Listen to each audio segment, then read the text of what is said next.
Hello, this is Peach from the future here. I'm just popping in very quickly at the start to say that as I'm editing this video, I've noticed there are a few issues with my audio, particularly my audio. For some reason it chops in and out, the volume changes seemingly randomly. I'm not sure what went on, but it will be fixed for next time, and I think it's still very listenable and there's still some good value to be had from this session, but I just wanted to pop in at the start here and let you know. Anyway, wherever you are in the world, however you celebrate, I just wanted to wish you a very safe and happy Christmas and New Year. Feliz Navidad, Bon Natale, Chronio Pola, que Kalo Christoyana. And yeah, thank you for being a part of the channel this year, and I'll see you on the other side. Cheers. Well, here we are. Back again. Back again. Don't call it comeback. I've been here for years. No, that was really great. You have been. Let's start again. Okay, here we are back again. Welcome to episode 6 of Big Photo Boys. How are you, mate? Good, mate. 6 episodes. I can't believe you put up with me for this long. That's 6 episodes? That's 6 hours, right? I think 6 episodes is probably more than 95% of podcasts last, if I'm being honest. Yeah. Well, you're probably right, because I started a podcast when COVID first existed, and it lasted maybe 3 episodes, and then I just didn't have time to edit. I think I did maybe 8 episodes, and they're literally in the bottom of my cupboard somewhere on a hard drive. So I feel we're doing well. Yeah. Nah, we're gonna push through. Consistency, baby. That's what I'm all about. Tell me, you've been shooting. You've been living the rockstar life. You've been shooting some Australian sporting legends, the cricket team. Yeah. So that's a recent kind of addition to everything else that I shoot. I was approached by Fox Sports about a month ago. They hit me up. They liked the work that I was doing with the Broncos, the NRL team, and asked me if I was available to shoot the English and the Australian cricket team. And of course, I said, yeah, whatever date it is, let's do it. So unfortunately for Kara, we had a holiday booked for the first date, which was the English cricket team. And, so Kara got to relax by the pool all day by herself while I was out, living my best life. But it was definitely an experience, because both days worked very differently. The English cricket team, I feel like we had 1.5 minute per player, and the shot list of about 30 images. So the way that Fox content days work is it's not just Fox, it's like Channel 7 or whoever's got the rights to that sport. So there was a big video element, and we were the only photo guys for the day. So the English cricket team, literally, I think there's still 4 players in quarantine. They rock up, and everyone's just hustling and hassling me and Joel, who was a part of my team, to be quicker. So it was before they even walked into our photo zone that we already had to hand the player to the video guys. So there was interviews happening. There was all the kind of cool creative stuff with fancy lights happening in different rooms.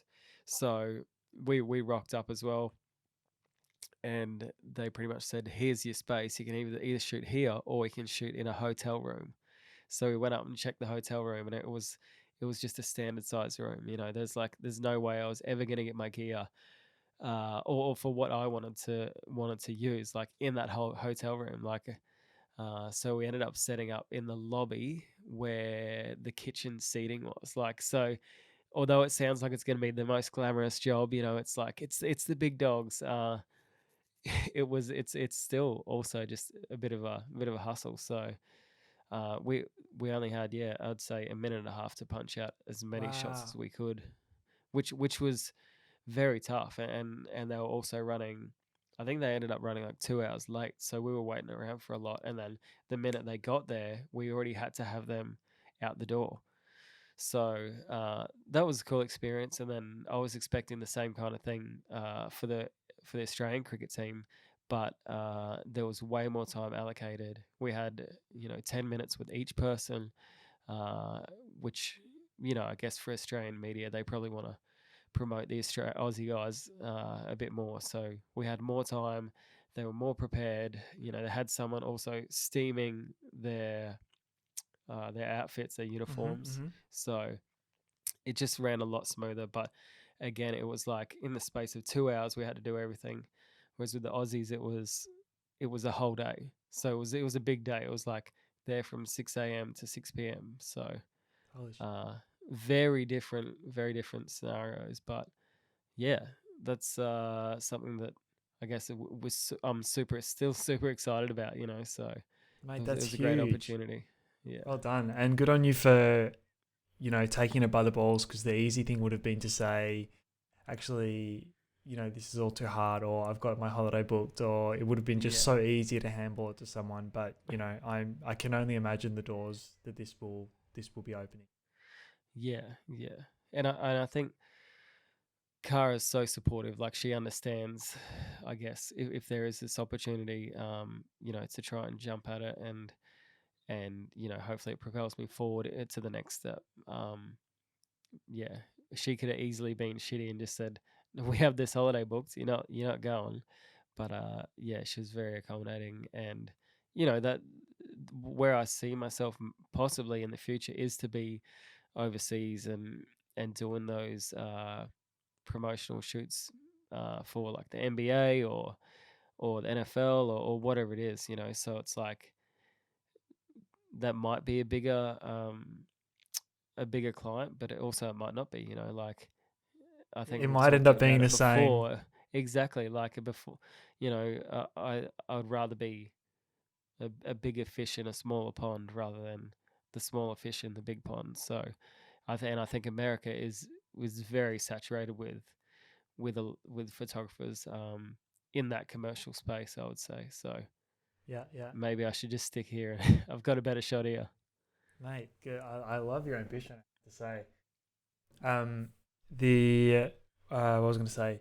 I'm really curious to know, with those sort of guys, are they? You said you had a minute with each of them.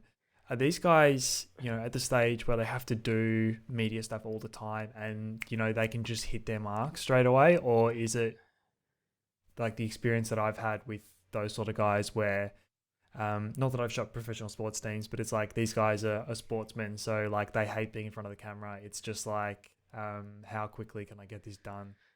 Yeah. So it's a combination of both, but from experience with NRL players, they are that no one wants to get their photo taken, so they're a little bit more. Um, they just don't play by the rules too much, then it's harder to get a shot out of them. Yeah, Even though if we just get the shot, they can be out of the room quicker. yeah, yeah. But I felt with the cricket teams, they were maybe they're just they know that they can get out of there quicker if they get the shot. So they were Mm. just super professional about it. I wasn't the only photo guy there on the day. There was Getty taking images as well. So, they'd probably already done it or they were going to do it after me. So uh, the cricket players just knew exactly what they had to do, arms folded side to side. And then, it's always hard to get the emotion because a lot of the sports stuff that I shoot, they want those celebration shots or the high energy, and it's hard to get it out of anyone. If someone just told me to stand in a room, yell at the camera really loudly, and hype myself up, um, depending on the day, I think it'd be hard. For So sure, for sure. Well, I can only imagine that, if you're doing the national teams, that these guys, not to not to downplay the Broncos, but I just mean, if you're, this is like the best 11 blokes, or however many, 15 yeah, blokes, in the country. yeah, This is sort of like the next tier up. It's like taking the best players from every club team and yeah, putting yeah. them in the one squad. So I assume that these guys, in all aspects, are the best of the best.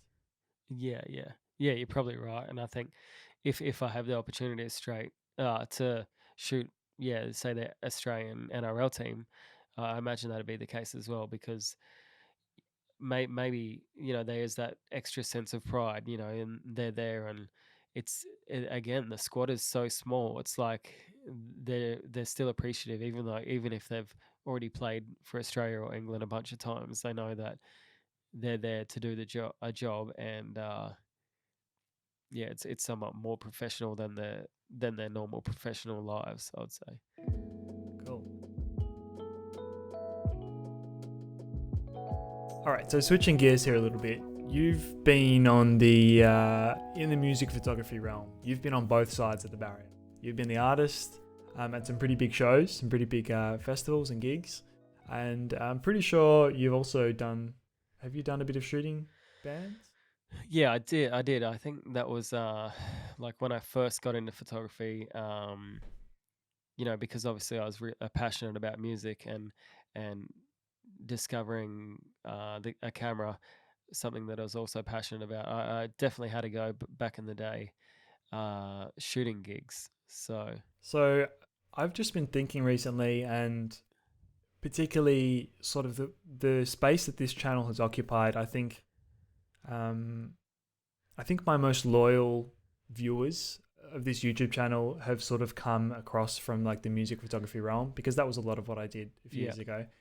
yeah. And I've been just trying to work out what I want to do with the content. I've just sort of been looking at what's been happening in terms of music photography.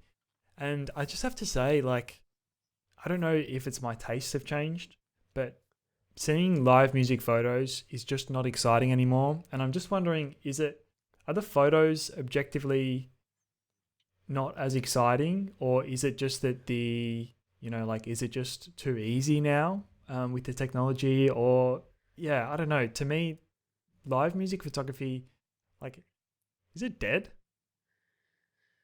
Well, well, the music industry in general is pretty dead at the moment. Just with not being able to play shows, but uh, I guess it depends. Like your taste would have changed so much since you shot a gig, right? And I don't even know who you follow on socials or anything like that, but maybe those people aren't shooting gigs Mm, anymore, and there's a whole new generation of music photographers out there. But uh, I guess it's pretty subjective, I would mm, say. mm. I suppose one thing that has just never really excited me, to be honest, the most fun I've ever had shooting music was often in just very suboptimal venues.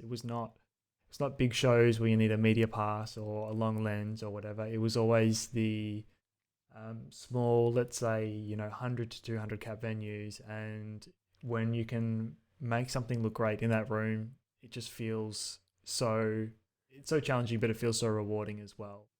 When Yeah, I watch people, I think a lot of people taking up music photography, the dream and the goal is they want to shoot festivals. But I mean, more than anyone how a festival works, and a photographer will you generally get 3 songs, and they can shoot from yeah, from the photo pit. If they don't have any special access, and everyone's sort of shooting the same shots from all the same angles. yeah. I never had a dream of shooting a festival. Uh, Purely like most of the day, and most of the time it's in the daylight, which is just it's shit to shoot a festival during the day. There's nothing exciting, besides probably the international band that's on that stage. But as far as like intriguing or captivating photos, I don't really think you're going to get too many during the day. So I think where music photography really stands out is at nighttime. With a lot more bands are doing crazy screens behind Mm. them and a lot more effects these days. So I think that technically the photos should be better than they ever have been, because there's more production budget that bands have now, or not have, but yeah, they actually invest. So I know Brooke in Sydney. I still rate her over every other music photographer that we've had personally, or even that I've seen work. and I've seen her workflow, sitting in the van and editing the images, and it's a totally different way to what I would, and she really enhances like the use of the color wheel, I would say. So I really like her stuff. Who is it? Sorry. But Brooke, so Brooke Oh, Harley, Brooke Harley. Oh, yeah, I know Brooke Harley. yeah, Yep. yeah. So yeah, I think she's great, Legend. Yeah. and she's always excited. She plays in a band as well, so she probably also has that eye for it. Like she knows what she wants to get. Um, but as far as music being dead, her band actually, I think it's this weekend or next weekend. They're actually playing a show, and Sony and George Cameras are hosting this Oh, show cool. with two bands, and then you can go along to shoot with the Sony gear and experience music photography. Fantastic. So, so I don't think so much it's dead. It's just maybe no one has caught your eye because the music scene technically, yeah, has those bigger production values. And there are good photographers like her that are still out there.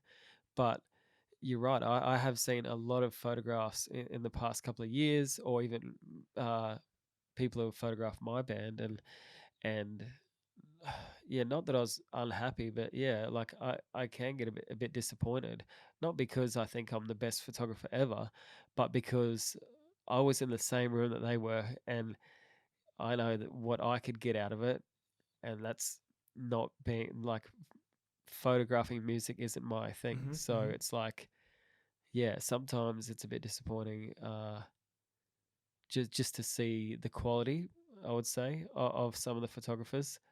I'm not trying to shit on anyone, No, but it's no. just like, you know, Brooke's good. If you can't be better than her, well then, yeah, try be better. There's I do this every freaking time.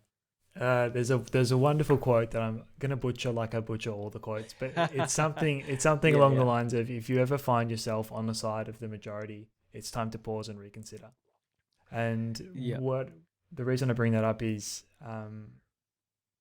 I think it's really important if you do want to make a good photo in a situation where there's, and let's be honest, local gigs, small to medium sized local gigs, there is a lot of competition. There's probably, on any given day, there's probably 3 to 5 other photographers shooting the same show. yeah, Um, yeah, I really think that if you want to make a good photo, you have to look at what everyone else is doing and not do that. You have to work out yeah, some other yeah. way to do it. Exactly. Like, not that I'm some, weapon unique, game changing guy, but I just remember in the small shitty venues in Melbourne that I used to shoot, um, I had never seen anyone do this before me, but I used to have like, and again, I'm not saying I invented it, but I definitely didn't learn it from someone else locally. I used to have like the Young Nuo flash kits where you Yeah, can yeah. Off control camera. them from your camera and put them around the Yeah, stage. And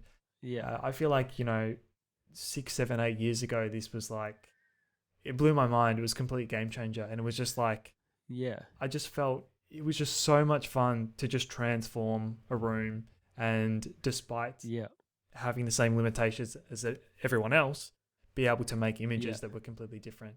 It's that moment yeah, we've spoken about before. Like when you do band promos with some lights, and you can turn your camera around and show a band the photo of what they look yeah, like under the lights, and it looks nothing like yeah. what they can see with their eyes and what they Exactly. imagine. Yeah, That to me that wow factor is really lacking, because first of all, it's just, I think the barrier to entry is obviously a lot lower. Cameras are much better. yeah, You can yeah, shoot very happily. You can shoot 5,000 ISO, get a nice fast prime A7 III, and boom, you're there. yeah, Whereas yeah. perhaps it just used to be a lot more difficult on DSLRs or It was tougher. Yeah, especially when you were shooting. Autofocus wouldn't have been that great. Like, uh, a lot of it probably would have been manual focus, and just knowing where the subject was going to come into mm, frame. Especially shooting a 1.4, like we didn't have that eye detection or face recognition that we have now. So I feel like we're more advanced.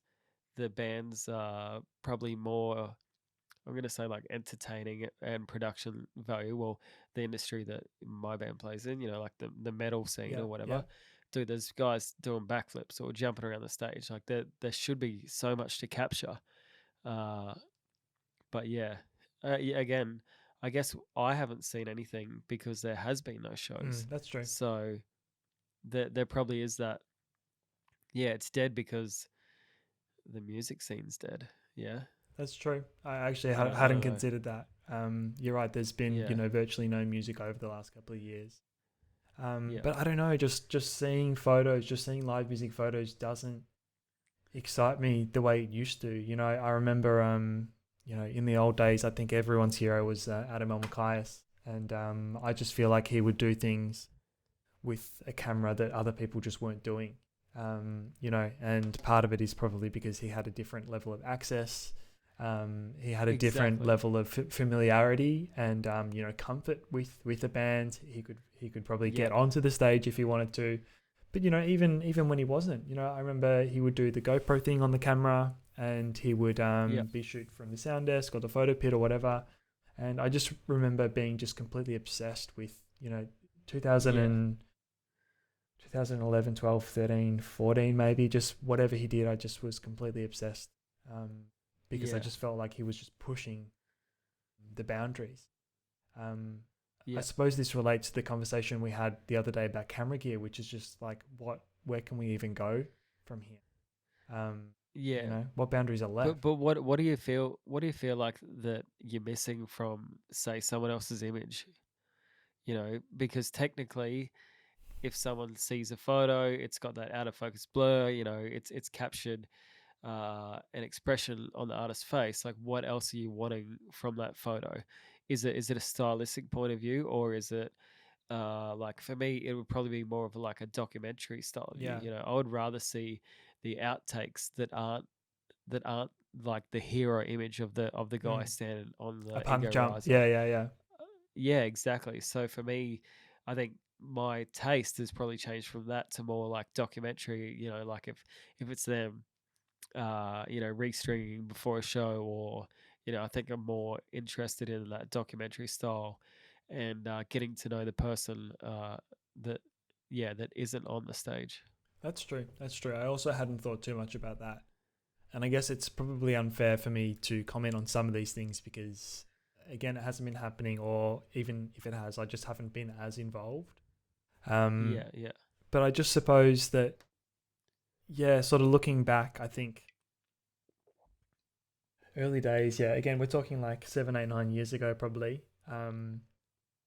First of all, obviously, it was a lot harder to shoot with the gear. Secondly, I think yeah, the way that we would process photos, I just think people didn't really know what they were doing.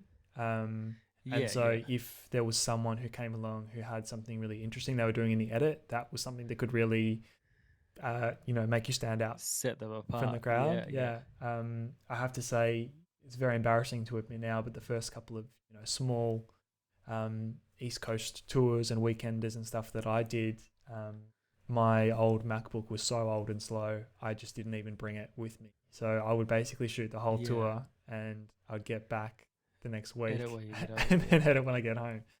And, at the time, maybe Instagram wasn't as important as it is now. But, yeah, a couple of years later, looking back, I was like, what was I doing? Like, those bands yeah, need those photos that night or the yeah. next morning. Yeah, you're right.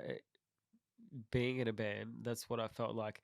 I, I'd be so appreciative to get the images that same night, or I only needed two or three just to be able to post that. Hey, this is what's happening. Mm, Because being in a band, like, the most promotion is self promotion, and it sucks, and none of us want to do it. But like, it's like you gotta pump it up and say, oh, tonight's show was the best. uh, a lot of the time it was always fun anyway, but it's like, hey, yeah, see you tomorrow in another yeah, city. yeah, But if you don't have those images, or you're not happy with the images, you're probably going to be more reluctant to post, or not post at all. And then it could affect the crowd by 10% the next day. Like, and every door entry, is is, you know, $10, $15 is a lot in a band's pocket. So especially, you know, the photographers that we work with would always pay them to be there, you know, whether they had a day rate or a gig rate or whatever it Hmm. was. Yeah, I don't think anyone should work for free. Uh, yeah, Yeah, well, I suppose that was yeah another point of difference that the people who were doing it right had. There was also where was I going with that? So editing gear, obviously. Yeah, like in the early days, I feel like um, black and white was very common because it was just easier than dealing with colored lights. Obviously, Lightroom's come a long way. People have learned how to um, use presets or even make their own presets. That's a whole other thing. Um, what was I going to say? I was going to say yeah. something else. I feel like black and white always works well because yeah, there are some of those rooms that, you know, they might only have two lights on in the room, or like I know especially with red light, uh, I always struggled with just trying to get skin tones correct without just having this harsh red light. It really killed the image. So black and white always is like a safer bet. But again, like I wouldn't even know where to start to how to edit a show image these days. Yeah. Like I would have to teach myself how to do it. I just remembered what I was going to say. So, a good friend of mine, Joey, who was one of my groomsmen, he played a show last weekend or the one before, and I went down just to support him. Not to take photos. I took my camera anyway. I ended up taking some photos, and Yeah, they were all good. Like the photos were all good. Technically, nice at the field, sharp. Lighting was good, whatever. But I think perhaps you might feel the same way, having just been around this stuff for so long and having been around heavier music in general, which is I think it's pretty safe to say it's generally a bit of a more interesting genre to shoot than a lot. It's higher yeah, energy. There's more sort of participation. There's more of a sort of back and forth with the yeah. crowd. I just remember thinking, these photos are all good, but there's just nothing. There's nothing exciting Yeah, about these photos. yeah, Essentially the band was like, let's say, indie rock band, something like that. Um, and I was just sort of thinking like where the real magic happens is that intersection of good production, good photographer, but then fantastic talent because the talent can tell the story on their own. You just have to yeah. figure out the best way to Capture it. capture Yeah, that. Yeah, yeah, yeah. Um, so yeah, that was I don't know. There's just sort of something I've been toying with recently because I've been trying to work out what content I can make. I've been trying to work out whether it's interesting for yeah, people if I, go and vlog myself at a local show and doing that sort of thing yeah, again. yeah, yeah. I suppose it doesn't have to relate to music photography, but if you had to start again, I kind of think of it in music photography terms because just that was my introduction to photography. But if you had to start again tomorrow, you had no equipment, no contacts. Let's say you changed your name, you changed your website, you moved to a new country, you have $1,000 in your pocket. What are you doing? Invest in cryptocurrency. That's it. Don't pick up a camera Yeah. What NFTs are you buying? because No, I'm kidding. over the year, or even being in a band, cost me. Yeah, I don't know. Over 10 years, yeah, it would have cost you $100,000, right?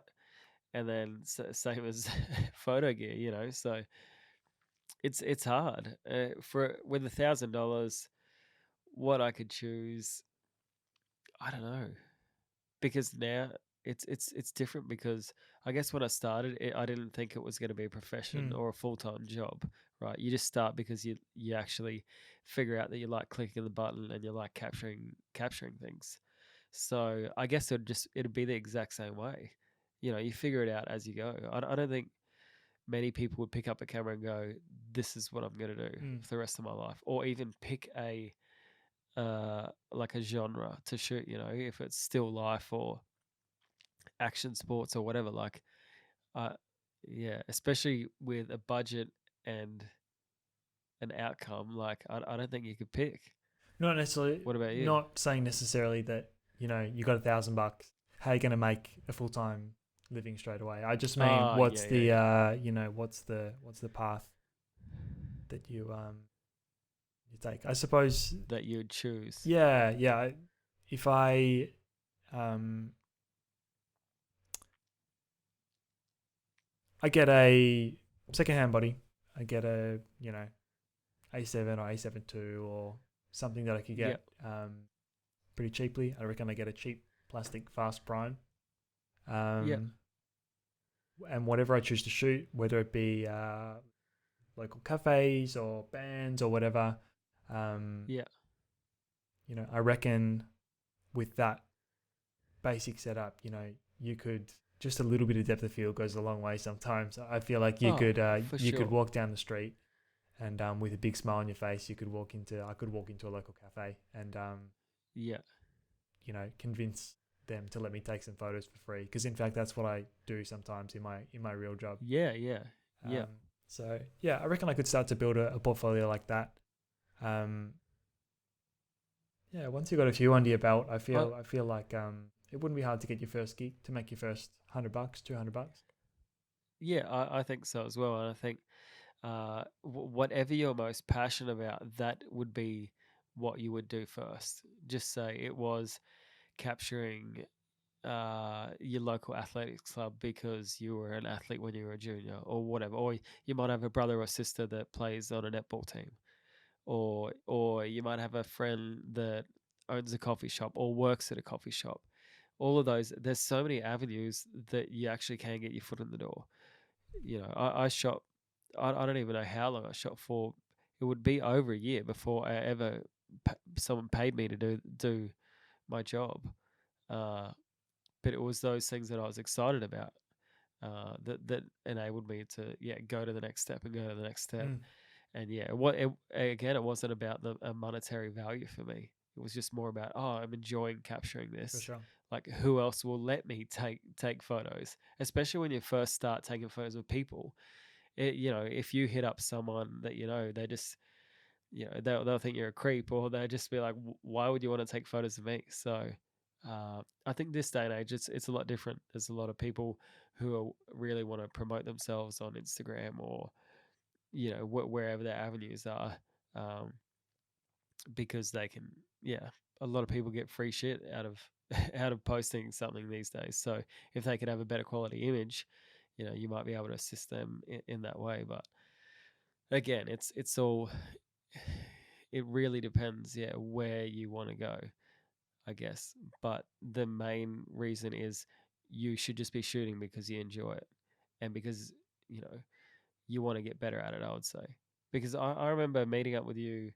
I don't know how many years ago now. I think I was in Melbourne for literally like 2 days or something, and I think at the time maybe I just had like a little manual focus Canon mount lens on the camera, and I think we walked around for an hour or so uh, in Melbourne, Mm. and that I think that whole setup was fairly inexpensive, but it was still fun for me to just go shoot, and street photography isn't something that I would normally do, but I'm always interested. So um, yeah, I think if you did that and then you literally just went to cafes or whatever, like, I think someone can always be of value to someone else. Mm. So you just got to prove to yourself that you are. What you just described uh, just takes me back to, yeah, probably the most fun time that I've had in photography, and it's that um, phase of learning and discovery where every time you learn something new, you're so excited about it, and it's that beautiful stage where almost every day you do learn something new, or you figure something out, or Yeah. it's just that very pure time where you are doing it just for love, and because of that you just can't think of enough things that you want to take photos of, or like Yeah, yeah, in yeah. the early days, I used to beg my brother to let me take photos of him, or we go down the street and Exactly. he'd Yeah. jump on the skateboard and I'd take photos of him skating, or Yeah. You chase your dog around the park taking photos, and Yeah. just looking back, photography has never been more fun than that. I don't mean that in a depressing way now. I just mean that is just such a fun time because it's just like you're learning constantly. It's just like you can actually see these tangible improvements. Whereas, the curve kind of goes like this, and sort of the more you learn, the harder it is to get those big wins under your belt. enjoyment, or Yeah. that, yeah, Yeah, those that those immediate jumps. satisfaction. Yeah. Yeah, yeah.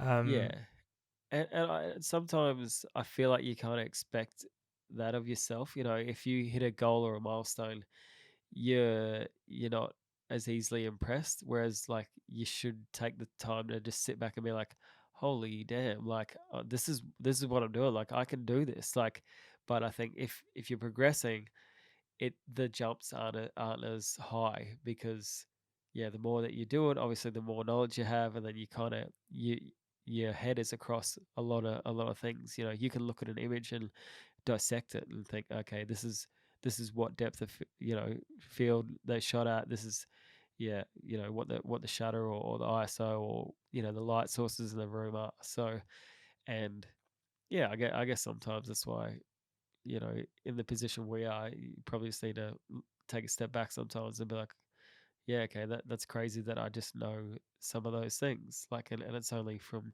experience or time. yeah, it's it is weird to think about. Like, at the end of the day, we're just taking pictures. At the end of the day, like, no Yeah, matter how literally. complicated it gets, I Yeah, get in my own head a lot about this. Last week we were shooting some very difficult product, skincare, packaging, reflective black, with gold, matte, that sucks. embossed matte packaging, round. It basically doesn't get any more hard than this, and I was really struggling.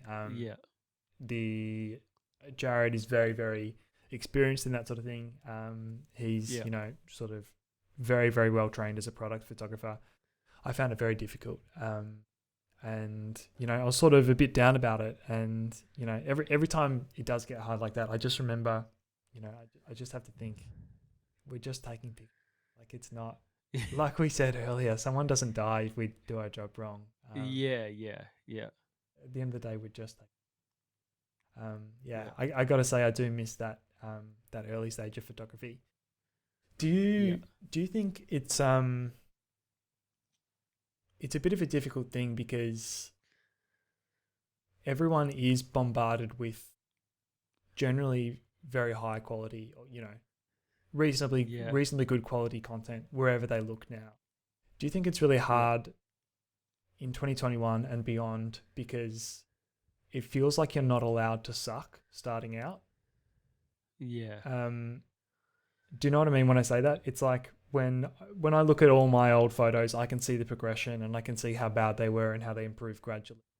But it's like yeah, it feels like if you're a new photographer, like even let's say if I'm trying to learn photography on YouTube, I look at all the photographers and the videographers and whatever on YouTube, and like the production and the stuff that some of these guys make is just out of this world. And it's just like yeah. it feels so far away from that beginner. It still is. It is so far away. Even learning how to edit is just so hard. You can learn how to take the photo, but that's like literally one step of the process. There's more to just clicking the button. There's yeah, different lighting scenarios. There's the editing. There's the well, at a professional level. There's the method of delivery for the client. There's different ways that you can process the image for, like, file size. Like, there's just a lot to it, and even a lot of times I'll get given a brief, and some of the product photography in general will be like $100,000 job, and they provide that to me and say, this is what we want. And I have to definitely try and manage the expectations, and explain to them, like, this is hectic, this is like 20 grand worth of retouching Mm. here, or whatever it is. And uh as long as people are aware, then I don't think you'll ever have someone who'll be disappointed. But it's hard, dude. I see a lot of stuff where I guess for me it's more inspirational now rather than it gets me down. Yeah. I really think, you know, reflecting, self-reflecting a little bit here, I really think my deepest flaw as a photographer is that I am too afraid to suck at anything, because in Yeah. generally, and this is going to sound like I'm tooting my own horn, but in general, I think I've been quite lucky in life that I haven't sucked at too many things, that everything that I've Yeah. put my Yeah. mind to, I've generally been quite good at, or at least been able to get Yeah. quite good at. Not that Yeah. not that I'm amazing at any one thing, but it's just like I've never been terrible at something that I've loved. Yeah. And I think, yeah, I think one of my biggest flaws is that I'm sometimes too afraid to take things on in fear that I won't be good at something. But the truth is Yeah. that if you're not afraid to be bad at something, you can never get good at something. Yeah. Yeah, and I've said this many times, but I think that's one of the things that I admire most about someone like you. Not that you're willing to suck, but you're willing to take things on that I'm sure you get something across your lap and you're like, this is beyond me. This is a bit beyond me. This is a scary job to take on. But, you know, to your credit, you don't shy away and you rise to the challenge. Yeah. Yeah. I think, yeah, even being in bands, like when I first started playing in a metal band, I did not play metal music at all. Yeah. So even to just be like, yeah, we're doing a metal band, I was like, holy hell, there's like so many riffs, like I can't Yeah. even move my fingers like that. Like, but I was just so excited to do it that, yeah, I guess I learned how to do it, you know? So, but in some sense, like I feel like, yeah, you do look at some other people and think, holy shit, they're the pinnacle of what I need to be. You know, there was so many better guitarists than I, but at the same time, I was still doing it and still touring and all that stuff. So never count yourself out. Just actually give it a go. Because no one else knows what they're doing either. Everyone else is just figuring it Yeah, out as you go exactly. along. Yeah. That's a lovely place to finish. Tool of the week. Tool of the week would be. I can go first if you need a second. Yeah, you go first, and I'll think about it. Yeah. I just rung that on you very quick. Yeah. Theragun. Have you used one? Dude, I did so much research. I've used one. I wanted one, and I just still can't justify the cost. I want to, but it's like for the $900, I could buy a lens. I don't know, like yeah. That really. I always justify everything in in like camera gear terms. what camera gear could I buy? Yeah. Yeah, that really surprises me to hear that you couldn't justify a Theragun. Again, talk about just disproportionate return on investment. Like, it has actually changed my life. There's so many times, for some reason, it's just always in the office. It's not in my home office, in the office that I work out of. I've tried my best to set it up as best I can ergonomically, you know, to feel good, but long hours in there, not even long hours, just a full day of editing in the office. I just come home and I'm just so sore and so miserable, and just like, for, you know, 5 or 6 minutes, just Theragun in the upper traps here has made such a big difference to the quality of my sleep and the quality of my life in general. It's probably, I probably see an osteopath about maybe every, like, let's say 5th or 6th week. And with the Theragun and some of the other stuff I've been doing, the Theragun is just great short-term relief, and I reckon I'm every 2 or 3 months now with the osteo. Yeah, that's cool. So that's so do you use it daily? I used to. I haven't had to the last couple of months, but before that, I would take it to work every day and use it a couple of times a day. Absolutely fantastic. So what size did you get? The triangle one, or there's the Pro and the Elite? So I got the Theragun. I think it's the Theragun Prime. It's not the Elite. The Elite, I'm pretty sure the only difference is maybe a little bit faster and the battery is removable. Just grab it. Yeah. Yeah. Pretty sure it's called Theragun Prime. Yeah, okay. It was about mid 600s, 650 or something. So the issue we're having here with the tool of the week is every time you say something, I'll go out the next day and purchase it. So last week you talked about we talked about the maybe I talked about the Fuji camera or whatever, and then the next day I went out and bought one. Yeah. We were talking about how fun the X100 series was. Yeah, I was like, how fun. Yeah. So I bought it, and then also bought the that SD to Lightning port adapter. Yeah.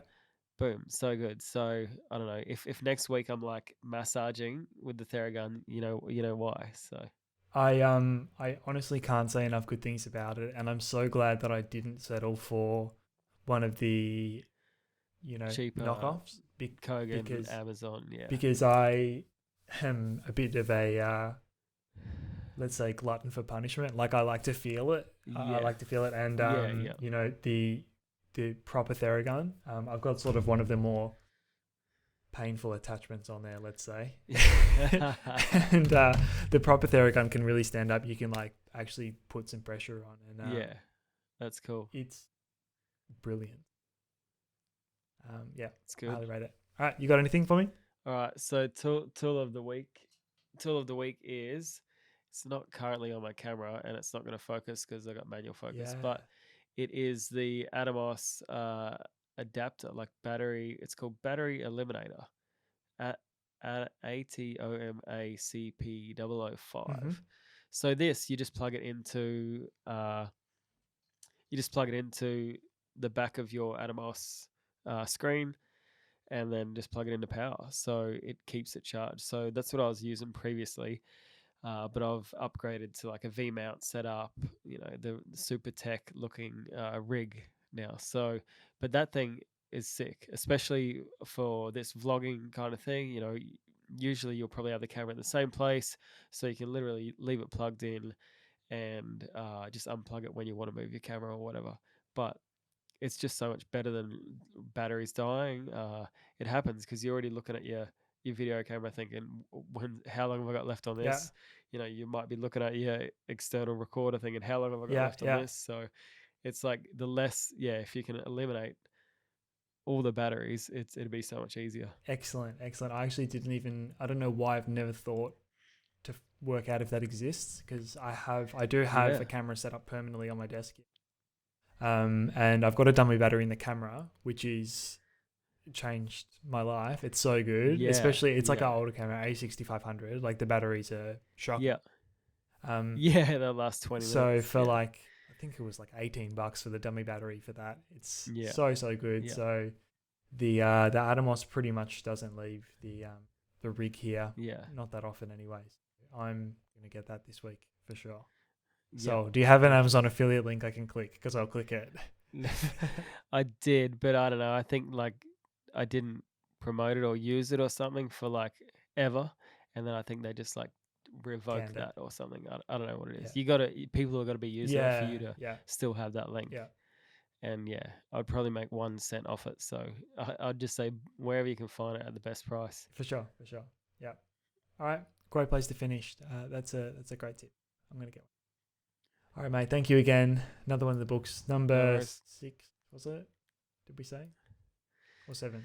You said 6, but I think it might be 7. Maybe you said 6 at the last one. I don't remember. So it's all a blur. Wherever we're at, I'm pretty happy. Yeah. Let's keep it up. We're doing well. We're nearly at the end of the year at this point. Because we're coming from the pub. Cool. As always, Kurtogram on Instagram, KURTOGRAM, and at PJPANTELIS. If you want to find either of us online, I'll pop it up on screen. Thank you so much for watching. If you made it this far, could you please leave a cheese emoji down below?